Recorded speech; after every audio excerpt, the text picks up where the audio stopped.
This is a response to RJ Home 1's video. He made, at least indirectly, a video response to the video that I made called Women Bitch, which I later changed to Women Will Complain. And he said that his video wasn't really a response to mine, but this video is going to be a response to his. So anyway, RJ, you said that your video was not a response to mine, so I hear you on that, okay? I hear you.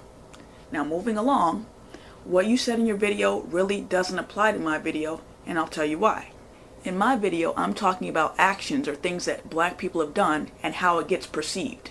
Now that is discrimination of sorts, but I'm not talking about the type of discrimination where a black man gets stopped by a cop and a white man gets stopped by a cop and the black man gets his ass beat and gets shot up and all that stuff and the white guy gets off with a ticket. Not talking about that. I'm talking about when a black person does something. If a black guy gets stopped by a cop, that's not the black guy doing something. If a black guy gets fired from a job, that's not the black guy doing something. And I'll give you a real life example so you'll better understand what I mean. If you can remember back during Hurricane Katrina, there was this email that circulated around that showed a black person wading through water with some groceries and some white people wading through some water with some groceries.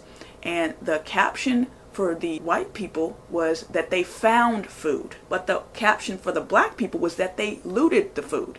The black person and the white person were doing the exact same thing, but the perception of it, or what it was labeled as, was seen as two totally different things. That's what I'm talking about. Not black guys getting stopped by the cops for no reason or not being able to flag down a cab.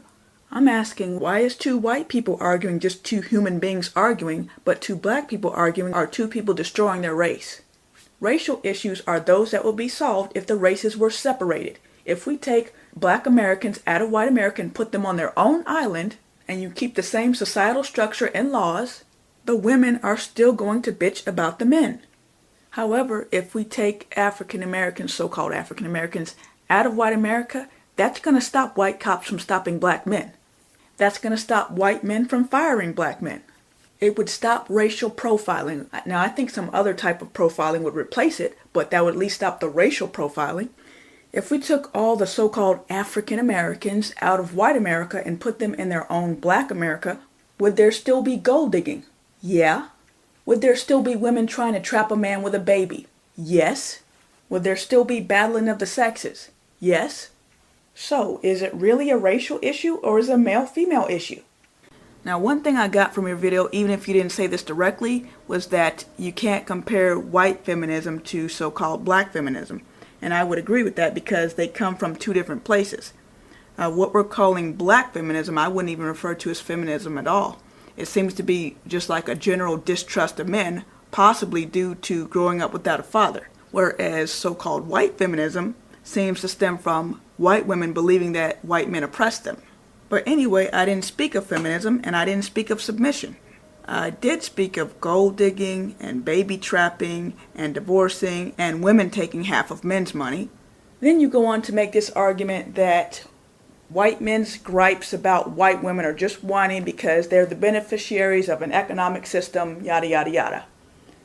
I get a little bit frustrated with black people who make this argument that all white people have this silver spoon in their mouths. Or that if they get into some financial trouble, they can just fall back on their whiteness and some other white person will bail them out.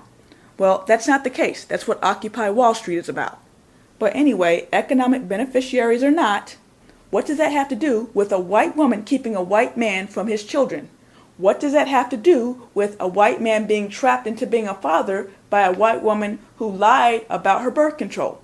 What does that have to do with a white woman taking half of a white man's assets in a divorce? I don't think a black man who's complaining about being kept from his children is whining, but I also don't think a white man complaining about being kept from his children is whining. In fact, I don't even think I've heard any MRAs complaining about women not submitting. They complain about women keeping them from their children, women taking half their money in divorces, women filing false rape charges, women trapping men into babies, or trapping men into becoming fathers, I should say. And that's what you call whining. But anyway, the whole thing that sparked me to make my video was that I had happened upon some Tom Likas videos, and he was complaining about the same things that I hear black guys complain about with black women. So I was just asking the question, is this a race problem or a gender problem? I wasn't making any type of statement talking about, well, everything's equal now, so let's not complain. And I wasn't even making the argument that when black people do certain things like, have kids out of wedlock or whatever, that it has the same effect as it does in the white community. Actually, the individual effect is the same. It's just that the quantity is not, or the percentage of the population doing it is not. That's what causes the problem. But one single black mother is equal to one single white mother. Ann Coulter, if you know who she is, quoted a statistic that said that if you control for illegitimacy, the black-white crime rate is almost identical. Just because I said over here that you might be reading too far into things doesn't mean that I'd apply that same train of thought to a situation over there. I was talking about very specific situations and you just went and applied them across the board. And one more thing before I go. You brought up how I talked about my characters being white in my book. And you said it was an all-white cast. I didn't say it was an all-white cast. I said it was a mostly white cast, which could just mean 50% plus one person. But anyway, that's all I'm going to say about my book. I just want to correct you on that one little thing. Other than that, I'm not going to defend my book to you. I'll write whatever I want with whatever characters I want, and you don't have to read it. Everything I do doesn't have to be about my race.